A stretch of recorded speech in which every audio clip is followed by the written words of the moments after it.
श्रीलक्ष्मी श्रीमहालक्ष्मी क्षीरसागर कन्यका उत्तिष्ठ हरिसम्प्रीते भक्तानां भाग्यदायिनी। श्रीलक्ष्मी श्रीमहालक्ष्मी क्षीरसागर कन्यका उत्तिष्ठ हरिसम्प्रीते भक्तानां भाग्यदायिनी। उत्तिष्ठोत्तिष्ठ श्रीलक्ष्मी विष्णुवक्षस्थलालये उत्तिष्ठ करुणापूर्णे लोकानां शुभदायिनी।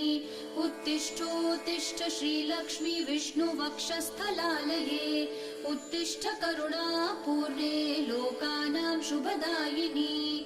श्रीपद्ममध्यवसिते वरपद्मनेत्रे श्रीपद्महस्तचिरपूजित पद्मपादे श्रीपद्मजात जननी शुभपद्मवक्त्रे श्रीलक्ष्मी भक्तवरदे तव सुप्रभातम्।